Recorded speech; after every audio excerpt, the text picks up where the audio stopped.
welcome to Ariasma Apostolo Paulo. And this is a sign of faith, an olive tree standing outside this sacred place. We also have the holy basil and an incense burner. This is what you can call apostolian succession. Everything has been carefully knitted together since generations. And you come in here and you see the icons following the path of a succession, generation from generation, voice to voice, voice to ear, in an unending succession. That is very important.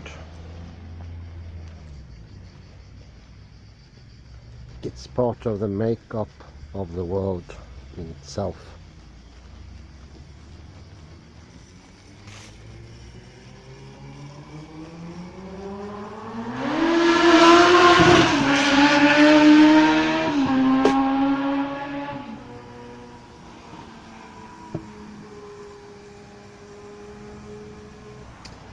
So we continue here with 1098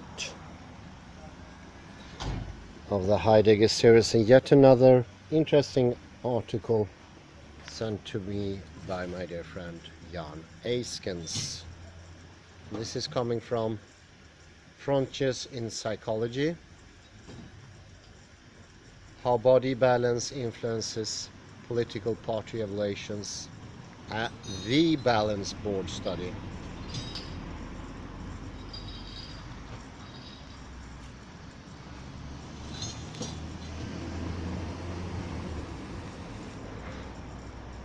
Just let me take out some outline of what the general conception is of the body. It's an unthinking piece of lump. It's a block.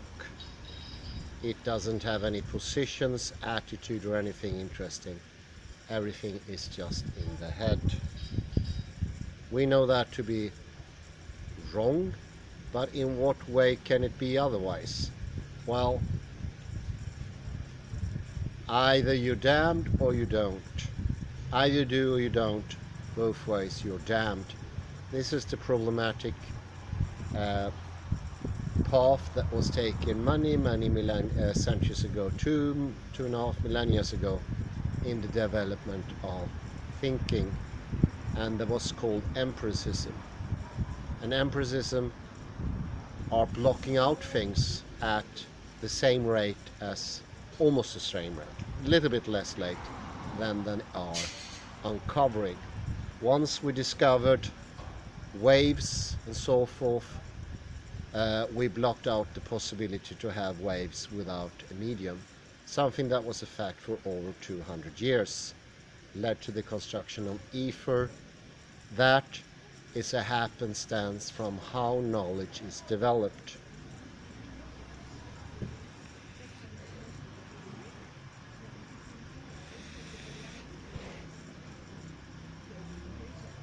And one of those knowledge development was, of course, the development of the mindless body.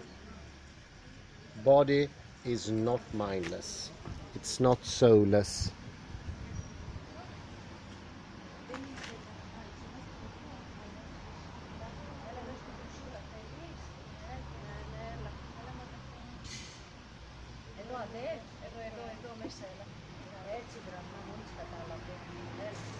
So balance is not unimportant. How we stand influence our thinking, or are our thinking, I would say.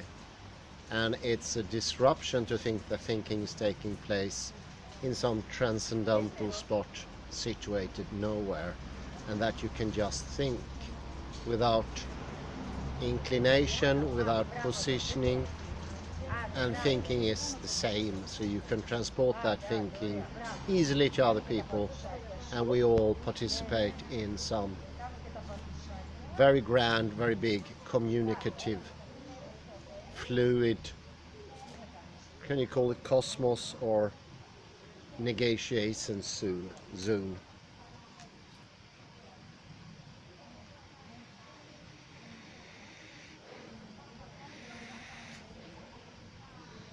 This article was written by Katinka Dijkstra, Anita Erland, Joshan Zelsmans and Lisanne S. Post.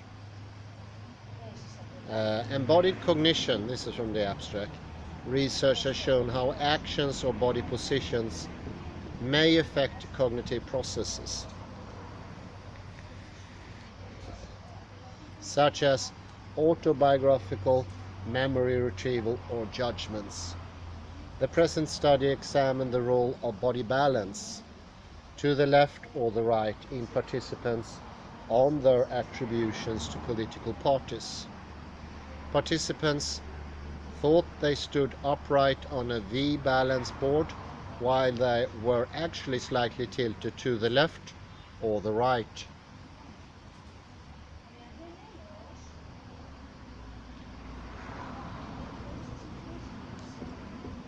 Participants then ascribed fairly general political statements to 1 of 10 of political parties that are represented in the Dutch House of Representatives.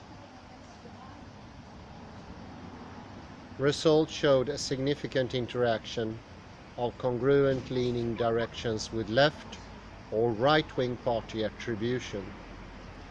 When the same analysis were performed with political parties being divided into affiliations to the right and to the center and left, based on participants' personal opinions rather than a ruling classification, no effects were found. The study provides evidence that conceptual metaphors are activated by manipulating body balance implicitly.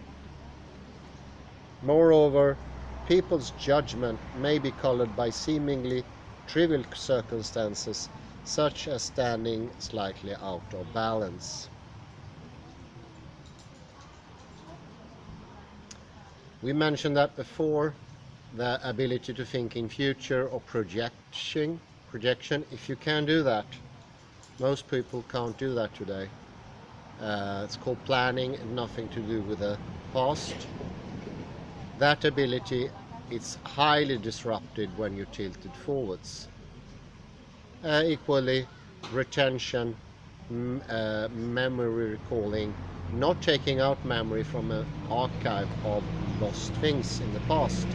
No, active retention, which is very different and not accessible to most, is not possible once we are tilted in the wrong direction from the past.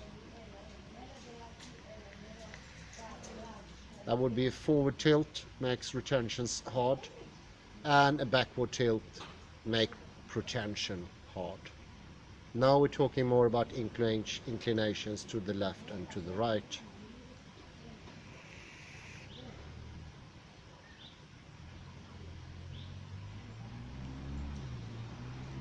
What happens to our thought if we reach up or down, lean to the left or to the right?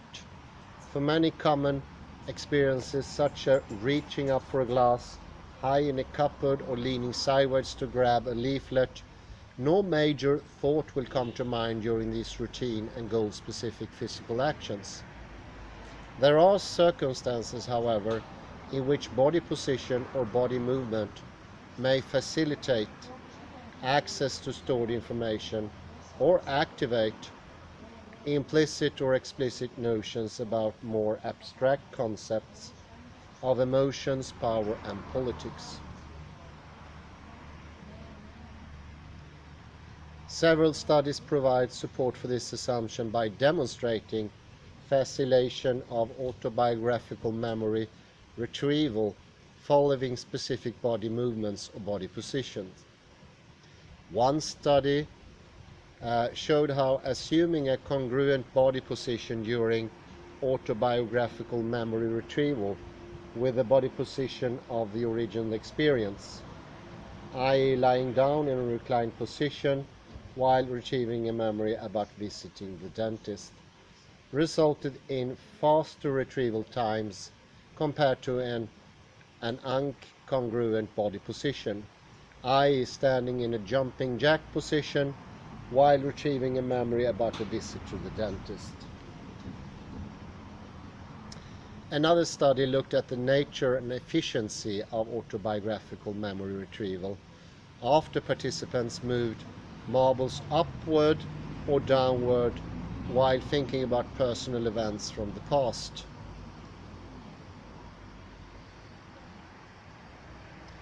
When participants retrieved memories to positive and negative prompts when they moved marbles upward or downward, they did this faster under congruent valence directions conditions, positive memories and upward movements, negative memories with downward movements, than under incongruent conditions. They must have implicitly activated the positive is up and negative is down metaphor, for no facilitation of congruent movement valence combinations would have been found otherwise. The result of this study suggests an important linkage of bodily action, memory and emotion. Physical actions can have an impact on how and what we think and facilitate access to earlier experiences. This supports the idea that movement may activate more abstract concepts that have a basis in our experience, which is also consistent with theories of metaphorical mental representation. According to conceptual metaphor theory, Lakoff and Johnson, 1980,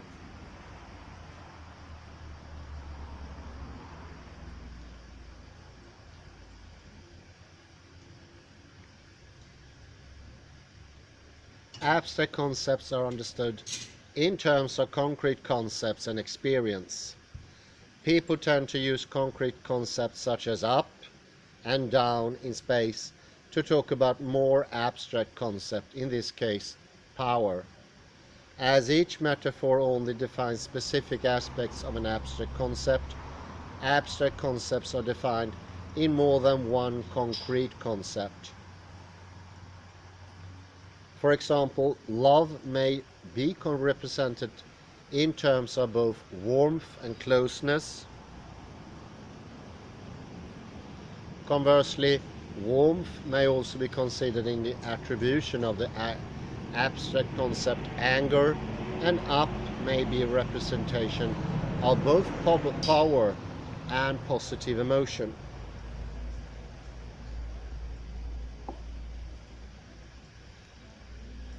Moreover, metaphorical concepts arise from physical and cultural experiences. We cheer with our arms up when our favorite team wins a championship and point our thumbs down when a referee makes a bad decision. These are instances of shared experiences that eventually... Sorry, I need to put some...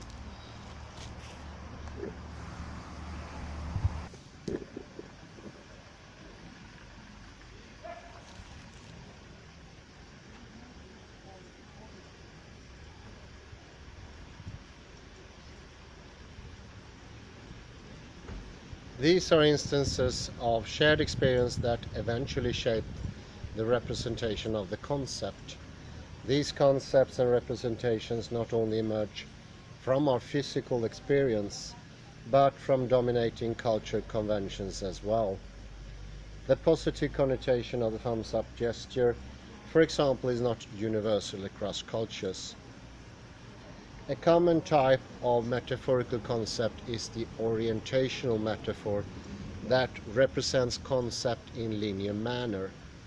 For examples are the up and down metaphor where up is power, positive, more, and the left or right metaphor. Right is more, future, conservative. A difference between the up-down metaphor and the left-right metaphor is that the former has an experiential basis when it reflects power.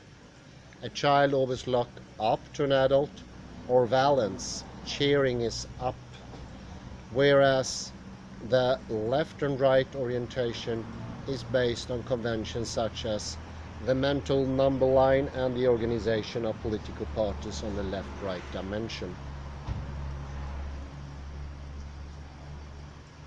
The mental number line theory posits that smaller magnitudes are associated with a location on the left and larger magnitudes on the right of this line. Research has empirically supported this notion.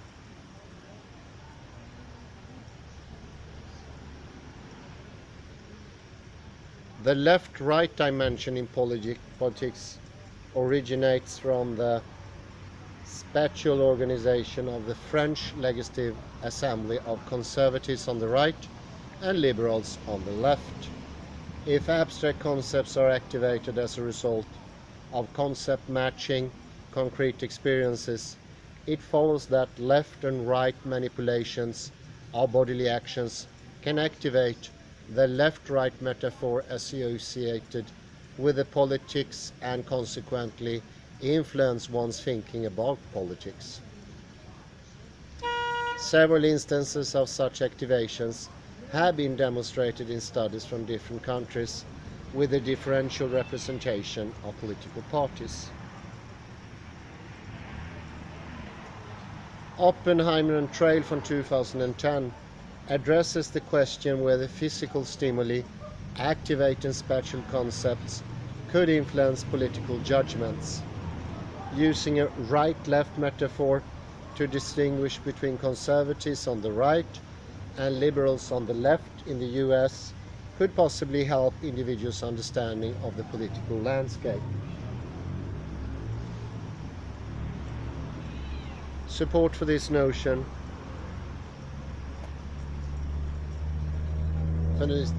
of political spatial representation comes from web pages that contain more frequently left Democrat and right Republican associations than the other way around. 3 experiments were conducted to demonstrate the activation of a political concept based on spatial manipulation. In experiment 1, participants were asked to squeeze a clothespin-shaped hand grip to closing positions for 5 seconds with either the right or the left hand.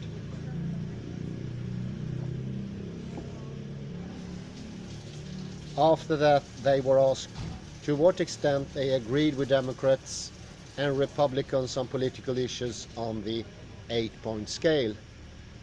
Handedness and political affiliation were recorded as well. The result indicated a significant interaction between grip hand and political arrangement, with participants squeezing with the left hand agreeing more with Democrats than participants who squeeze with the right hand. The second experiment manipulated spatial orientation differently by having participants sit in a chair that tilted to the right or the left after a wheel was removed. Participants answered the same question as in the first experiment. Again, an interaction was shown. Participants who leaned to the left were more likely to agree with Democrats.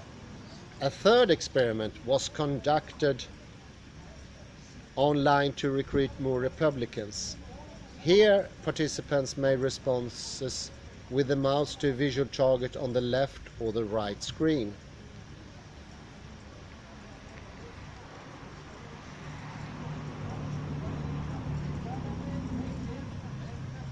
Again, only an effect for the left manipulation and stronger agreement with Democrats were found. Although consistent results were demonstrated for endorsement of Democrats after left manipulations, no effects were found for the right manipulations, which limits the generalizability of the results. Moreover, spatial manipulations varied in subtlety, which makes it difficult to draw strong conclusions regarding the efficacy of the manipulation tested. Also, endorsement of political attitudes was assessed with two questions on a rating scale only. The validity of the dependent measures may therefore be questionable.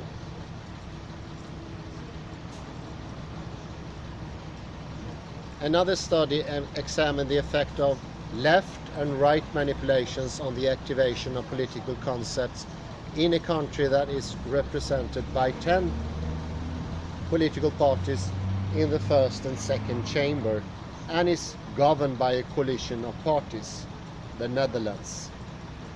In the Dutch political system, political parties can be considered left-wing, right-wing and central.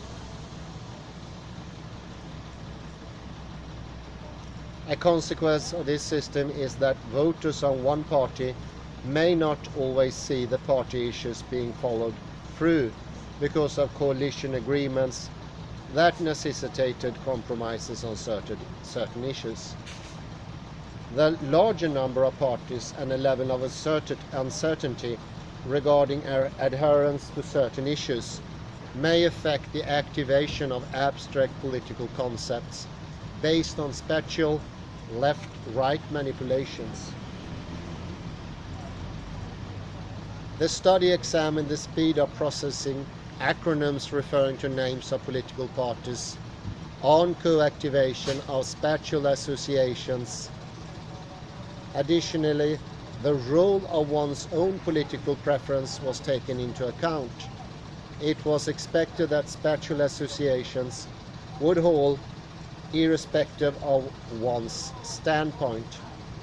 In 4 experiments, participants made categorization responses to acronyms that represented names of political parties or names of public broadcasting companies by pressing either a button with the right or the left hand, following a cue that indicated with which hand they should respond.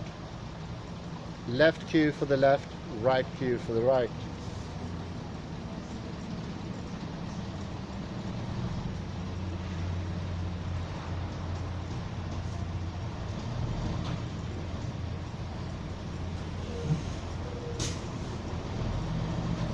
Response facilitation was expected when participants responded with a hand that was congruent, left or right, with the perceived orientation of the political party, left to right.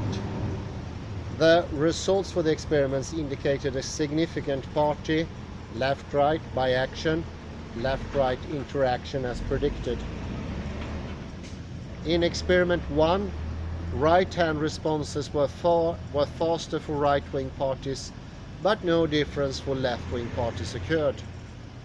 In experiment 2,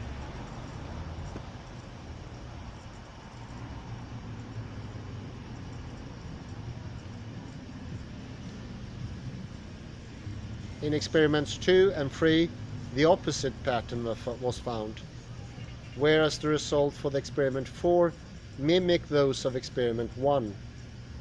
Although the results demonstrated that processing acronyms of political parties is associated with implicit activation of spatial associations, no consistency with regard to the left or right manipulation was found.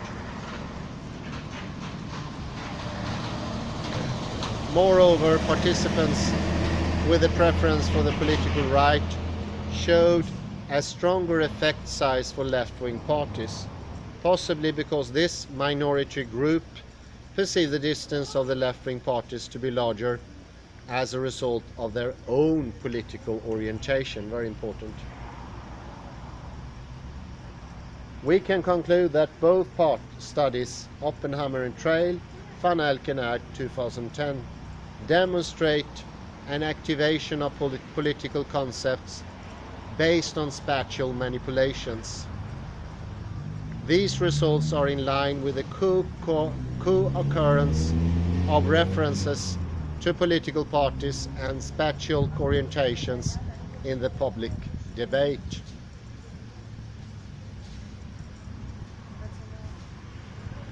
News broadcasts, social interactions, and online guidance tools for political orientation. A remaining question and a possible weakness of these studies is that none of the experiments demonstrated an effect of both the left and right manipulation of the activation of political concepts. The relatively low number of participants with a right-wing political orientation may have played a role, but does not explain the differential outcome in the studies. In contrast to the Oppenheimer and Trail study, the current study employed an implicit left-right balance manipulation. Participants were not aware of the fact that their imbalance was manipulated. Rather, they were under the impression that they were standing straight up. Balance manipulation was used in combination with stimuli materials that were general and would not automatically activate a political party. Political statements were generated that did not obviously belong to a left-wing or right-wing party. A certain level of ambiguity was expected to be more vulnerable to the effects of the body balance manipulation. In addition, more specific questions regarding political knowledge and orientation were asked. The prediction was that participants who were manipulated to lean to the left or the right were more likely to ascribe political statements to left-wing or right-wing political parties. Very interesting as well. So you can choose how to lean, and that will also affect where you stand.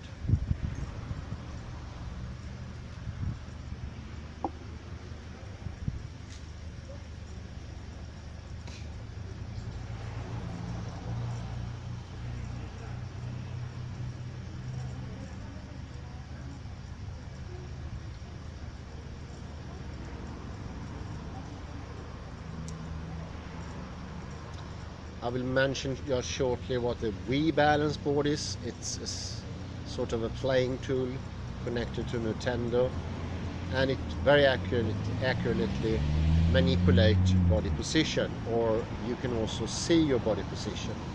And this is something most people, I would say the absolute majority, are completely unaware of, how they are standing. Are they tilted to the front or to the back, to the left or to the right? And this is obviously a result of the gestalt that the body is unnecessary for thinking, attitude, understanding, projection or attention.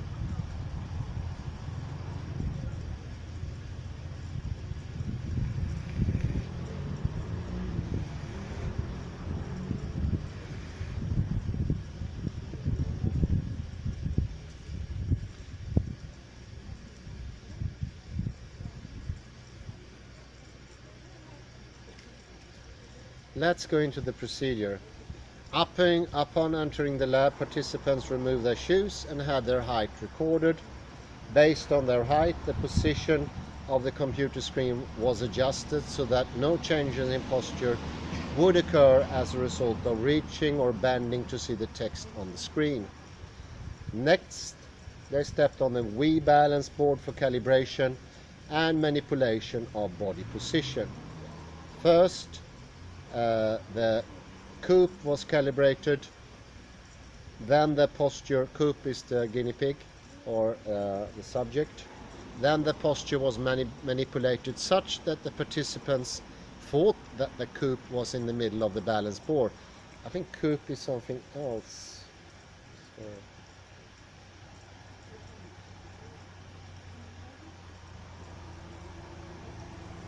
Coop is the position of their body, the body weight, even though it was manipulated to the right and left. So they were tricked into thinking they were standing completely with the body weight centered on the Wii board, and that was not true. So that is the experiment in a nutshell.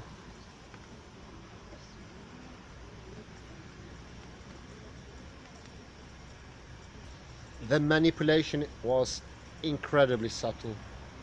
It was only 2% change in weight proportion on left and right senses of the board. 2%. And never noticed by participants. To ensure maintenance of the manipulated body position, their coop was displayed throughout the experiment on a computer screen as a square within a surrounding circle.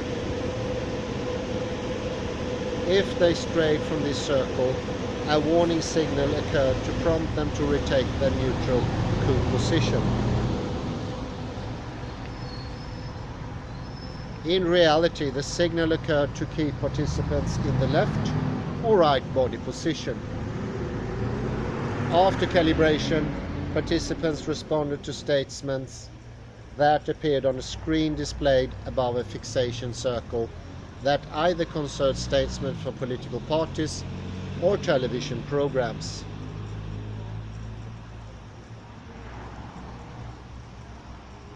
When political statements were presented, participants were asked to name the Dutch political party they attributed the statement to. They could choose from 10 political parties that were in the Dutch House of Representatives at that time, based on an existing division of the parties in the left-right horizontal axis and a progressive conservative vertical dimension grid. 5 left-wing progressive, 4 right-wing parties conservative, and 1 center party could be identified. Statements with description of television shows were included to mask the true purpose of the experiment. For this filler task, participants had to name the broadcasting association from a total of 9 that produced that particular program. A sheet with the acronyms of the names of these broadcasting companies listed vertically and in alphabetical order was taped onto the computer desk to ensure that the participants know the names. This focus on the broadcasting companies were meant to take away attention from the body position and political party manipulation. I think that's quite clever. I would never thought about that. Since you see how testing has developed during the decades. Participants were instructed to come up with a party broadcasting company even if they were uncertain or did not know the answer. Participants were led to believe that the computer registered the answers, even though in truth the experimenter wrote down the answers given by the participants and moved the statements forward with a Wiimote. This is the remote to change the V board. This way, participants would not be tempted to turn toward the experimenter to provide the answers, which would possibly influence their body position.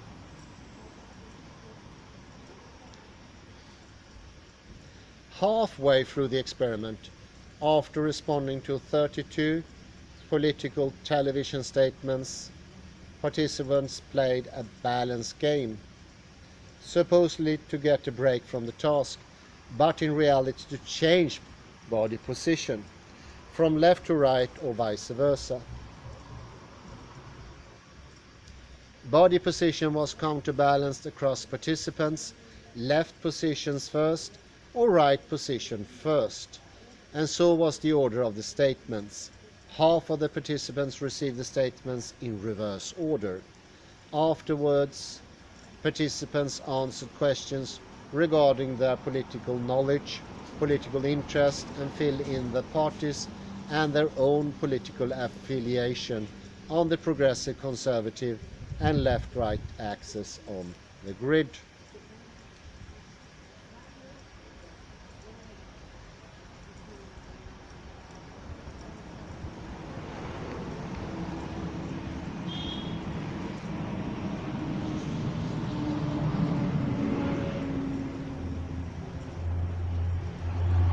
The main prediction was that participants would attribute more political statements to right-wing political parties when leaning to the right than when leaning to the left. For participants leaning to the left, the opposite effect was predicted: higher attribution of political statements to the left wing when leaning to the left and than when leaning to the right.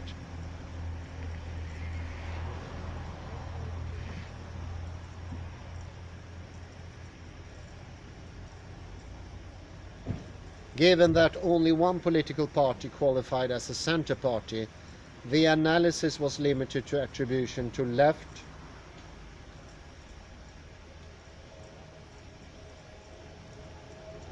and right-wing parties.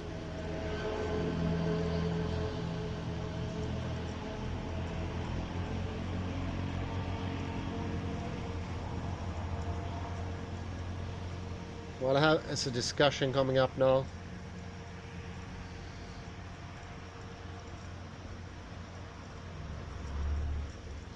The results support the prediction that conceptual metaphors are activated when body balance is manipulated. People's judgments appear indeed to be affected by the seemingly inconsequential circumstances, such as leaning slightly to the left or the right on the Wii balance board. In contrast to early studies, this manipulation was implicit and unknown to the participants involved. In some of the experiments in the Oppenheimer and Trail study and the Van Elk et al. Study, participants could have been aware of the left-right manipulation. The implicit manipulation and the generality and difficulty of the political statements seem to have been effective.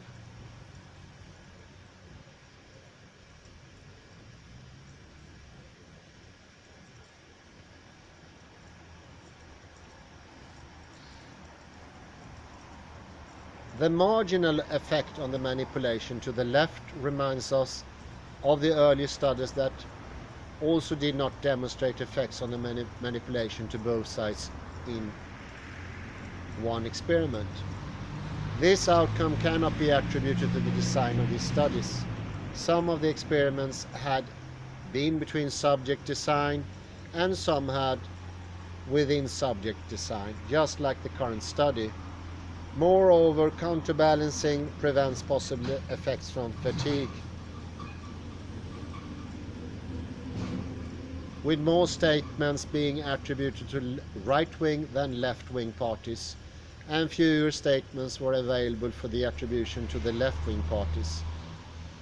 Surprisingly, participants' own political affiliation or personal organization of political parties on the grid did not matter.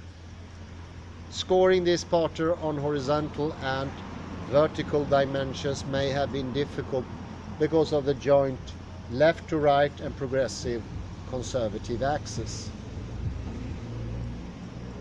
The grid may not have been the right task to use for this purpose.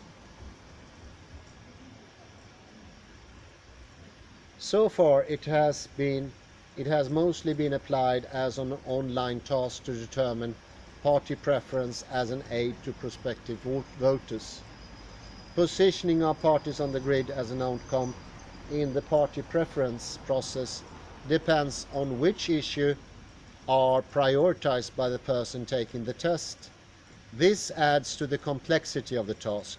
Moreover, participants in the current sample may not have been motivated to fill in the grid given the low to moderate scores on political knowledge and interests. The study contributes to the current discussion in the field of embodied cognition and conceptual metaphor theory. Abstract concepts seem grounded in concrete experience, even if these experiences are based on conventions. Left-right, which is left wing and right wing. Subtle manipulations in combination with general stimuli materials may be an effective way to demonstrate such activations. The role of the body on cognitive processes has again been demonstrated, and for somewhat different tasks as before. Attribution of political parties based on statements rather than reaction times in a go, no-go task, or endorsement of political parties, as in Oppenheimer and Trade from 2010. The outcomes contribute to a growing body of evidence suggesting that cognition is grounded in action, even with subtle actions, like thinking or having an opinion. Future studies could assess whether the activation of abstract concept is more effective when the whole body is involved, as was demonstrated in this study, or when parts of the body are involved. If the body is considered essential for cognitive reactions to occur, as is proposed by the strong view of embodiment, manipulations with the whole body may be more effective than with parts of the body. On the other hand, if the body is merely a tool in this respect, manipulations with parts of the body may be equally effective. Another issue is the bidirectionality of this phenomenon. Show that Rushheim et al. 2009 and Miles et al. 2010 show that direction of apparent motion in the form of dots appearing to move toward or away from the center of a display affected the mental time travel. I mentioned this one before, I had to put in as a comment.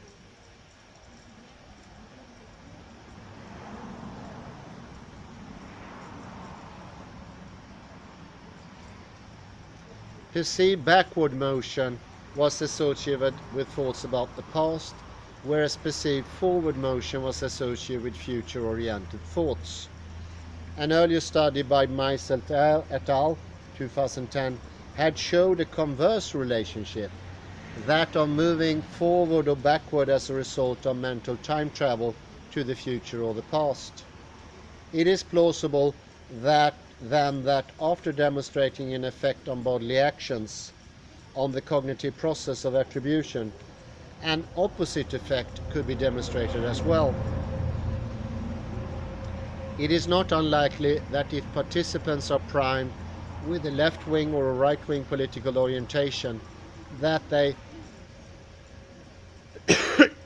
may unconsciously start leaning to the left or the right. If so, biodirectional processes would be at play. What should be done during elections? Making sure that the voters sit and are unable to lean to the right or the left. Such precautions are probably not necessary. Most effects that have been documented in embodied cognition research are short-lived, context-dependent, and only appear after very specific and scope-limited manipulations, and seem to affect reaction times, ratings and attributions to parties, not to the selection of a party to vote for. Otherwise, we could never be in a warm room without worrying that we may feel effective or hostile toward another person in the room, or feel miserable whenever we are shorter or at the bottom of a slope because we lack power.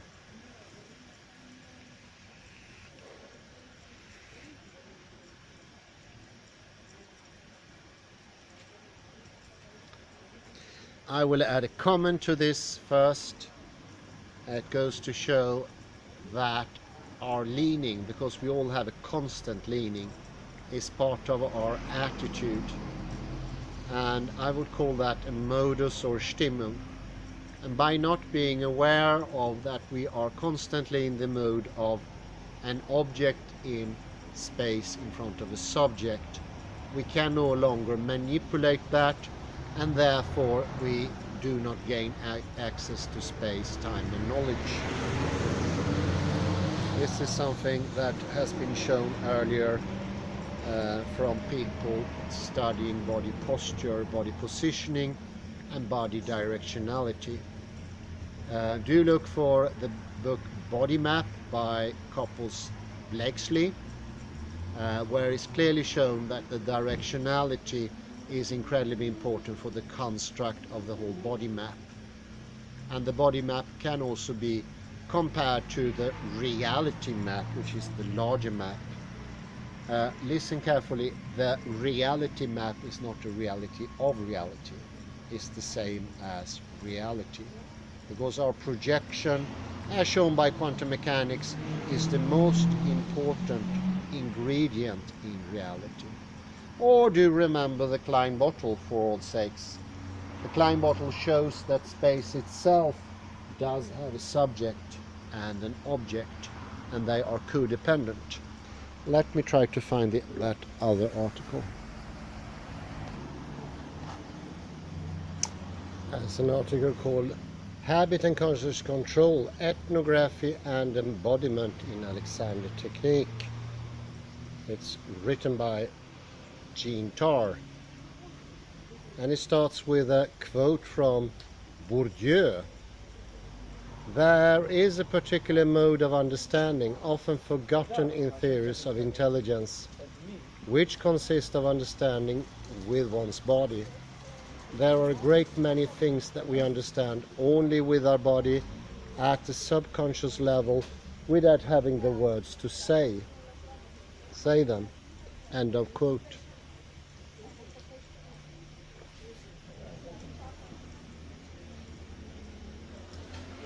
This article takes up the project of documenting the process of learning a bodily practice through ethnographic writing, focusing on the insights such as the practice can provide about how it's possible to understand with one's body in the way Bourdieu characterized it above.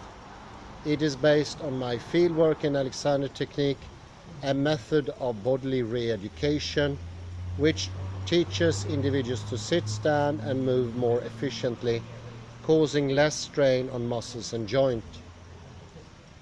The focus of my research was on how the technique and the discourses put forward by its founder come to be embodied by its practitioner and pupils. In what follows, I explore the practices of Alexander Technique through the work of Bourdieu, elaborated by Thomas Csordas, Theory of Somatic Modes of Attention.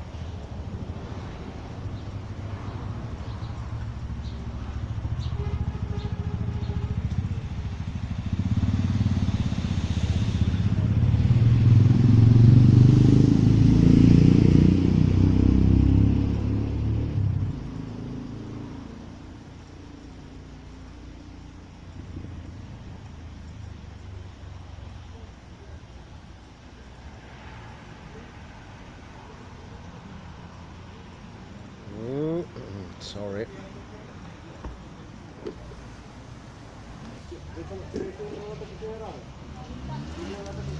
I took a decision to go directly to Thomas J. Csordas article because this seemed to be the starting point of Jean Tarr's article.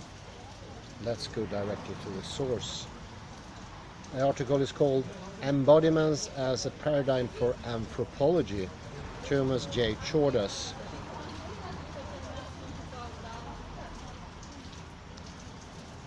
The purpose of this essay is not to argue that the human body is an important object of the anthropological study, but that a paradigm of embodiment can be elaborated from the study of culture and the self.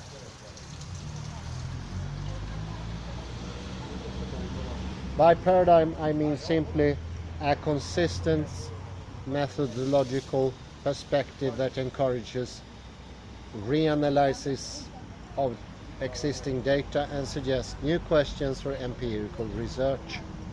Although I should argue that a paradigm of embodiment transcends different methodologies. I will not attempt to synthesize the broad multidisciplinary literature on the body. The approach I will develop from the perspective of psychological anthropology leans strongly in the direction of phenomenology. This approach to embodiment begins from the methodological postulate that a body is not an object to be studied in relation to culture, but it is to be considered as subject of culture, or in other words, as the existential ground of culture. The work of Hallowell is a useful point of departure, since his denomination of the self as culturally constituted marked a methodological shift away from the concern with personality structure and remains current in anthropological thought. In his most influential article, Hallowell articulated two principal concerns, which for the present purpose I would term perception and practice. Perception is a key element in Hallowell's definition of the self as a self-awareness, the recognition of oneself as an object in the world of objects. He saw self-awareness as both necessary to the functioning of society and as a generic aspect of human personality structure. He referred to his outline of a method to study the self as phenomenological, for want of a better term. But I would argue that what he lacked was a more adequately worked out phenomenology. Nevertheless, in directly addressing the problem of perception, Hallowell prefigured an anthropological critique of the distinction between subject and object. However, although they explicitly recognize self as a self-objectification and the product of a reflective mood, Hallowell casts his analysis at the level of the already objectified self. A fully phenomenological account would recognize that while we are capable of becoming objects to ourselves, in daily life this seldom occurs. Such an account would take the decisive step of beginning with a pre-objective and pre-reflective experience of the body, showing that the process of self-objectification is already culture prior to the analytic distinction between subject and object. Hallowell went only as far as the conventional anthropological concept that the self is constituted in the ontogenetic process of socialization, without taking full cognizance of the constant reconstitution of the self, including the possibilities not only for creative change in some societies, but for varying degrees of self-objectification cross-culturally.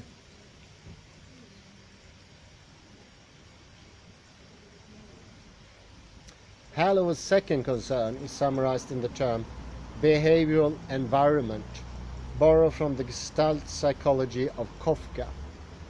The proto-phenomenological approach to perception that we have identified accounts for an essential feature of the behavioral environment, namely that it includes not only natural objects but culturally reified objects, especially supernatural beings and the practices associated with them. The concept thus did more than place the individual in culture, linking behavior to the objective world, but also linking perceptual processes with social constraints and cultural meanings.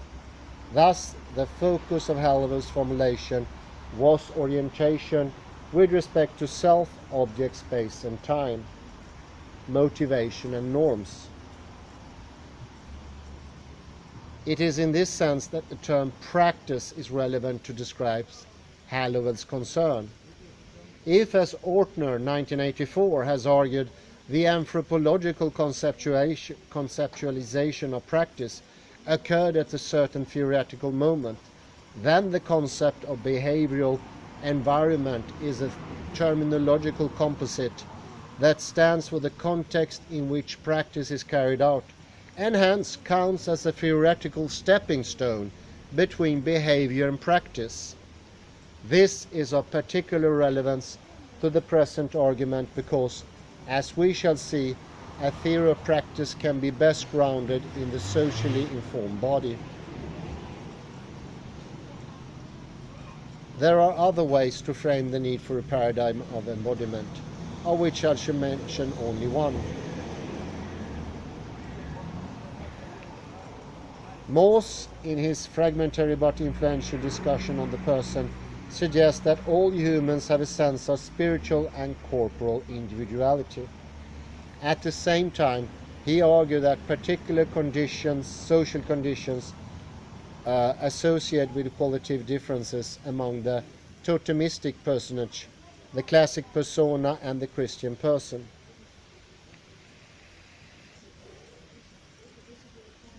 It is of empirical concern to my argument that he saw the development of the individualistic person played out in the arena of sectarian movements of the 17th century and the 18th century, since the data I analyze below come from the 20th century equivalent. It is of methodological concern that he saw the person as associated with the distinction between the world of thought and the material world as promulgated by Descartes and Spinoza. Since the paradigm of embodiment has as a principal characteristics the collapse of dualities between mind and body, subject and object, it is in this light it is of relevance that Morse himself had already reproduced his duality by elaborating his concept of la notion de personne, quite independently from that of le technique du corps. Here again we find the themes of perception and practice as domains of the culturally constituted self, but writing nearly 2 decades before Hallowell, Morse could not yet treat them together, still less with a consistent paradigm for embodiment.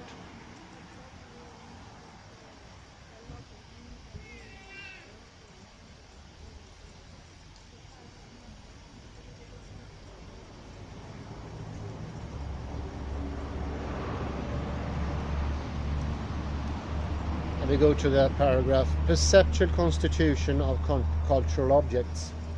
Merleau-Ponty lays out his position as a critique of empiricism. He examines the constancy hypothesis, which asserts that since perception originated in external stimuli that are registered by our sensory apparatus, there is a point-by-point correspondence and constant connection between the stimulus and elementary perception. This is not experientially true, he argues. Far from being constant, perception is by nature indeterminate. There is always more than meets the eye, and perception can never outrun itself or exhaust the possibilities of what it perceives. When we make a special effort to see two apparently unequal lines in an optical illusion as really equal, or to see that a triangle is really 3 lines related by certain geometric properties, we are making an abstraction.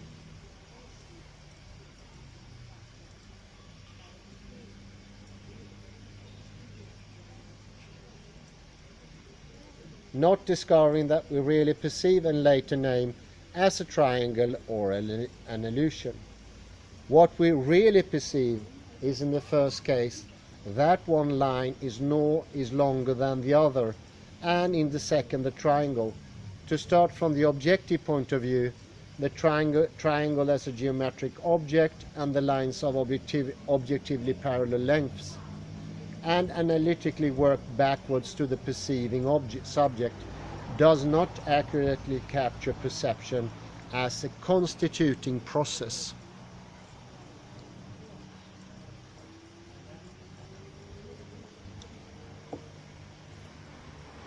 Merleau-Ponty thus wants our starting point to be the experience of perceiving in all its richness and indeterminacy, because in fact we do not have any objects prior to perception. To the contrary, our perception ends in objects, which is to say that objects are secondary product of reflective thinking. On the level of perception we have no objects, we are simply in the world. Merleau-Ponty then wants to ask where perception begins, if it ends in objects. And the answer is in the body. He wants to step backward from the objective and start with the body in the world. This should also be possible for the study of the self, conceived in Hallowell's terms as an object among other objects. Since the subject-object distinction is a product of analysis, and objects themselves are end results of perception rather than being given empirically to perception, a concept is necessary to allow us to study the embodied process of perception from beginning to end instead of the reverse. For this purpose, Merleau-Ponty offers the concept of the pre-objective. His project is to coincide with the act of perception and break with a critical attitude. That mistakenly begins with the objects. Phenomenology is the descriptive science of existential beginnings, not of already constituted cultural products. If our perception ends in objects, the goal of phenomenological anthropology of perception is to capture that moment of transcendence in which perception begins and, in the midst of arbitrariness and indeterminacy, constitutes and is constituted by culture.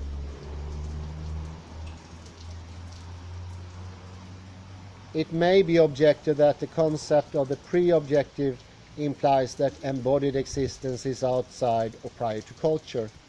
This objection would miss what Merleau-Ponty means by the body as a certain setting in the relation to the world, or as a general power of inhabiting all the environments which the world contains.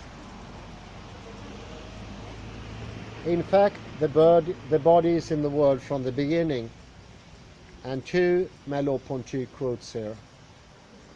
Consciousness projects itself into a physical world and has a body. It projects itself into a cultural world and has its habits, because it cannot be consciousness without playing upon significance given either in the absolute past of nature or in its own personal past, and because any form of lived experience tends toward a certain generality, whether that of our habits or that of our bodily functions. Second quote by Merleau-Ponty.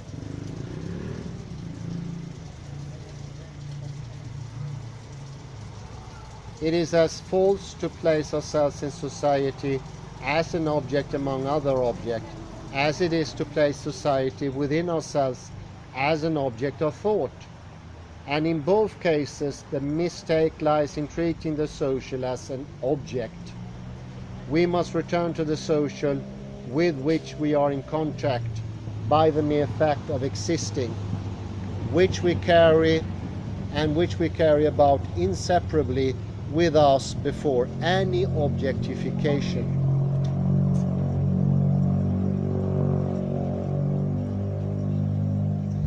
By beginning with the pre-objective, then, we are not positing a pre-culture but a pre-abstract. The concept offers to cultural analysis the open-ended human process of taking up and inhabiting the cultural world, in which our existence transcends but remains grounded in de facto situations. Merleau-Ponty gives an example of a boulder which is already there to be encountered. but it is not perceived as an obstacle until it is there to be surmounted.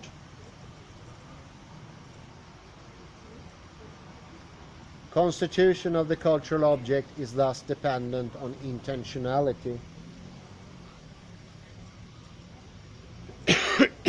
What would make one to want to surmount the boulder, but also upon the giveness of our upright posture? This is from Csordas with only one S, 1966, which makes clambering over the boulder a particular way of negotiating it, an option even if one could walk around it. The anthropological anecdote told by David Schneider of the umpire who declares that pitches are neither balls nor strikes until he calls them such tells us about an act of bestowing cultural meaning, but it proposes something about the cultural fact that the pitches are already there to be called. What a good point. It presupposes objectification of a particular space of the body between the knees and shoulders, which is the strike zone, in conjunction with a particular way of moving the arms from the shoulder, swinging the bat. Indeed, it is this process of objectification to which Merleau-Ponty calls our attention.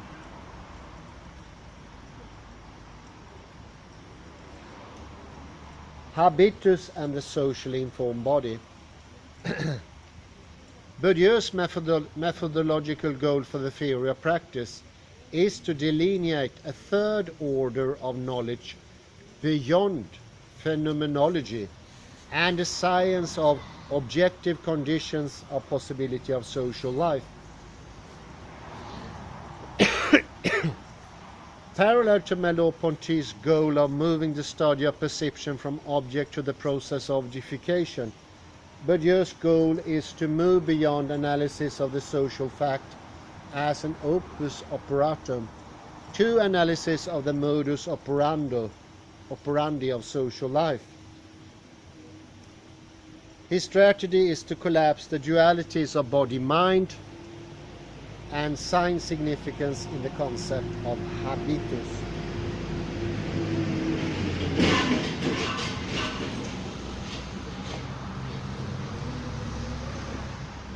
This concept was introduced by Mauss, 2 S's, in his seminal essay on body techniques, to refer to the sum totality of culturally patterned uses of the body in society. For Mauss, it was a means to organize an otherwise miscellaneous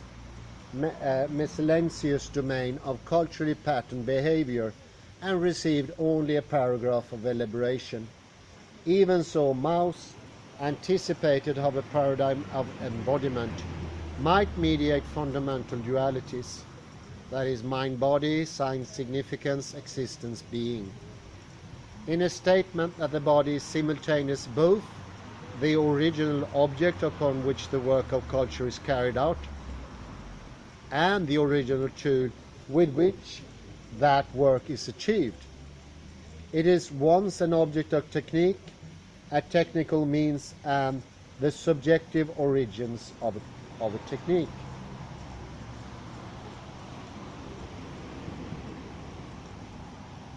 Bourdieu goes beyond this conception of habitus as a collection of practices, defining it as a system of perduring dispositions, which is the unconscious, collectively incalculated principle for the generation and structuring of practices and representations. This definition holds promise because it focuses on the psychologically internalized content of behavioral environment. For our purposes, it is important that the habitus does not generate practices unsystematically or at random, because there is, quote here from Bourdieu, principle generating and unifying all principles, the system of inseparable cognitive and evaluated structures which organizes the vision of the world in accordance with the objective structures of a determinate state of the social world. This principle is nothing other than the socially informed body, with its tastes and distastes, its compulsions and repulsions, within the word, all its senses. That is to say, not only the traditional five senses, which never escapes the structuring action of the social determinism, but also the sense of necessity and the sense of duty, the sense of direction and the sense of reality, the sense of balance and the sense of beauty, common sense and the sense of the sacred, tactical sense and the sense of responsibility, business sense and the sense of propriety, the sense of humor and the sense of the absurdity, moral sense and the sense of practicality, and so on.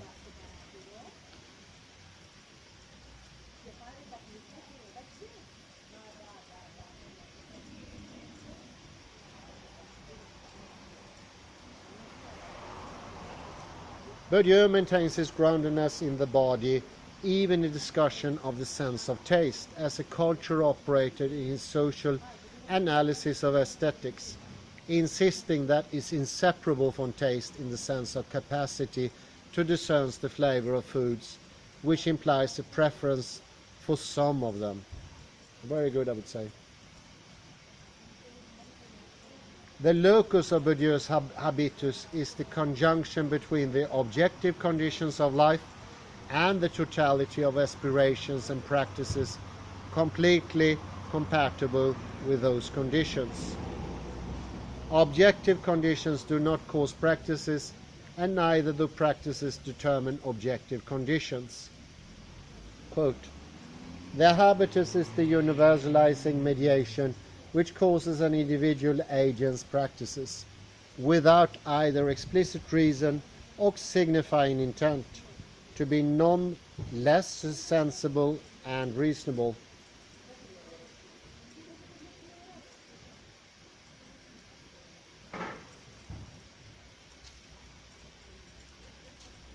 That of practices which remains obscure in the eyes of their own producers is the aspect by which they are objectively adjusted to other practices, and to the structures of which the principle of their production is itself a product. End of quote. I think here, to clarify the point, add Gibson, James J. Gibson. What is perception? Before Gibson, we all thought that perception is flawed. It doesn't contain enough information to have objects, shapes, directions, horizontal line, vertical lines. Because when we move, everything is blurred, it's changed. Gibson called that affordances. This is becoming even more clear to me, because when you move about, that information are not steady, firm objects. And what do you see with your eyes? What do you hear with your ears? What do you sense with your body? What do you feel with your taste? What do you smell with your nose? That is reality. The objects cannot be reality. They are something that are useful, that is true, but they don't come beforehand, as Merleau-Ponty pointed out with his pre-objectively. They are not part of reality. And if we try to reify them and make part of reality, we leave reality. They are, I would say, a side effect of thinking/language, and a special development of empiricism that constructed objects, but they are bound to be obstacles, like that boulder we mentioned before.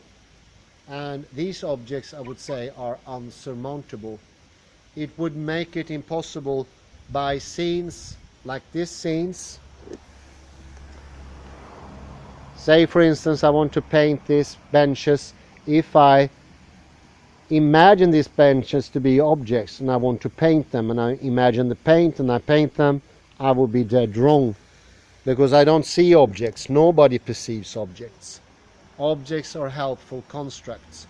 you should remember the reality, and that's moving about, and it also has a directionality. See how it fits together with the first article?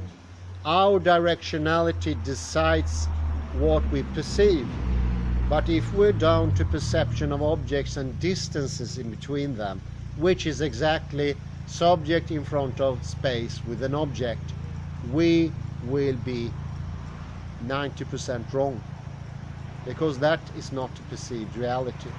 This is not experience.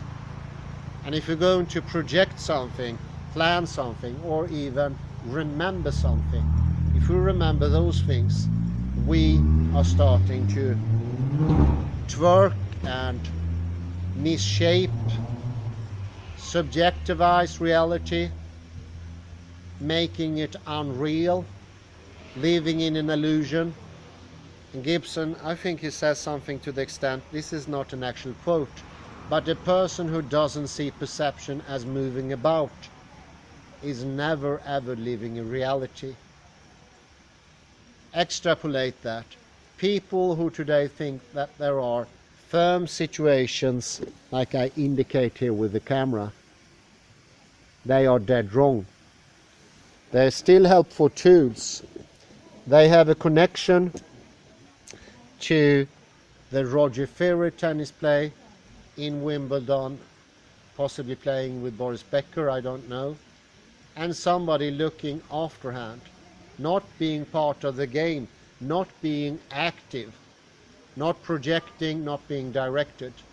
And what that person sees is not reality. Yes, I know it sounds really odd, but this is the message from neurology. Firm objects in situation without movement is never ever reality. It's a tool, and that tool should not be used all the time, and it should be used with care. If that tool replaces reality, when you start having scenes where you see places and you try to put those places together to have an order, you're no longer planning, you're no longer projecting, you are tensing. Why do I say tensing? Well, you need to tense yourself and be flappy at the same time, having the body as one big lump to see objects. What do I mean? What I mean is that you can never ever see objects. When you say you see, feel, or perceive objects, what you are really doing is not being present. You are obfuscating. And you call this obfuscating time, where no perception is possible for objects placed in time, in order, and so forth. That's the best way to take the cover off the whole idea of objects. And if you don't even know how you're related in space, then you cannot perceive, because your own position is incredibly important. I've spoken about that before. If you don't even know where you put your feet, and you think it often doesn't matter if you stand on the boulder or you're inclined, or if you don't notice your whole body is inclined and you are festering with T2 muscles and N2 neurons, and you just want to sit down or lay down, that in itself is a massive twist on reality. Yes, when we speak, when we communicate, we are today, and in the Western Hemisphere, usually refers to objects and relations in between them, cause and effect, which I will go into when I speak quantum mechanics. But that's an absolutely Western tool.